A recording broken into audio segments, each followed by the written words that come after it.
Now let's work through real selection cases. Each one states a need, then picks the structure that fits and explains why. Your turn to predict. These are 3 workloads. Name a structure for each one before the reveal. Match the hot operation, not the surface description. The first workload does frequent lookup by name. The second one keeps asking for the minimal. The third one runs many range sum queries while the values keep changing. Take a moment and commit to an answer. Now the reveal with the one axis that decides each. Lookup by name, a hash table. The deciding axis is key access with no ordering needed. Get min, a heap, specifically a min heap.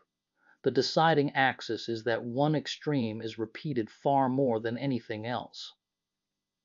And range sum with updates, a Fenwick tree or a segment tree.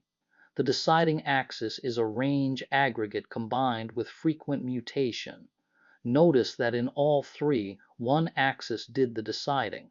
That is usually how it goes. This case shows a scenario, its winning structure, and the cost that decided it. The need. A read mostly lookup table asks, get the price of product I thousands of times per second. The prices rarely change position. The winner is an array or a dynamic array.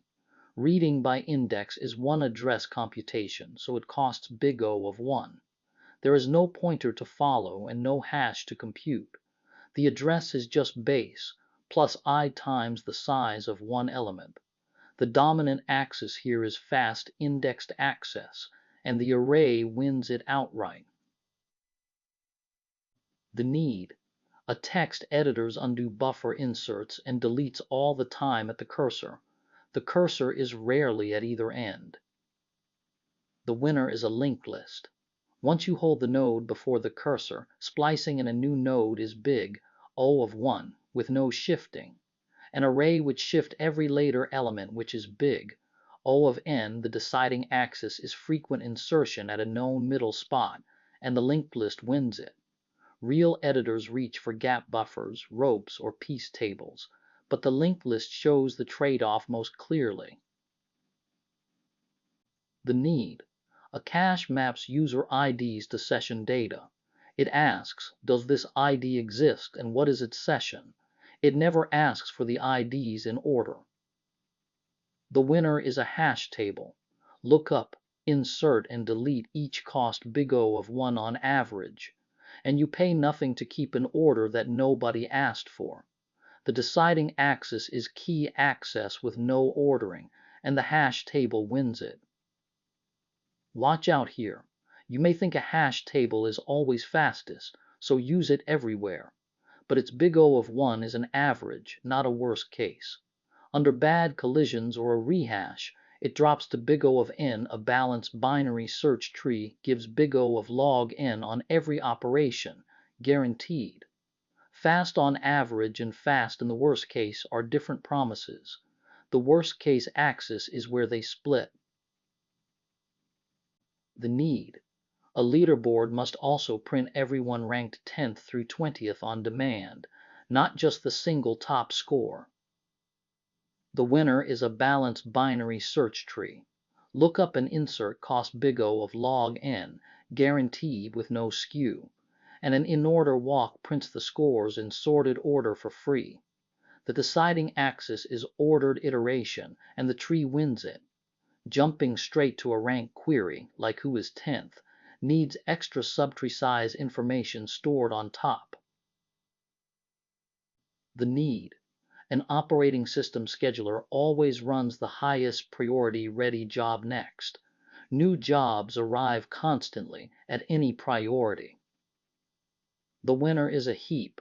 Peaking at the extreme is big O of 1.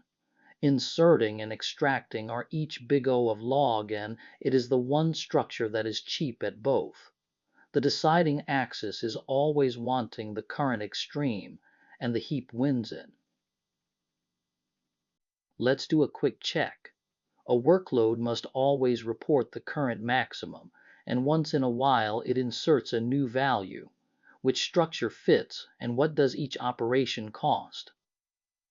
Take a moment. Think about which structure keeps the largest value ready and what you pay to add a new one. Decide before you see the answer. Now the answer. The best fit is a heap. Peaking the maximum is big O of 1, because the largest value sits right at the top. Inserting a new value may need to bubble up to fix the heap, so that costs big O of log, and a sorted array also peaks in big O of 1, but it pays big O of n on every insert. An unsorted array inserts in big O of 1, but peaks in big O of n. The heap is the only one that is cheap at both. Case 6 is a social network. You need to answer who is connected to whom, what is the shortest path between two people, and which accounts form a cluster. The dominant axis here is relationships, many things linked to many other things. A graph models that directly, with vertices for the people and edges for the links. Store it as an adjacency list, and a full traversal costs big O of v plus e, then breadth first search, depth first search, and Dijkstra answer the path questions.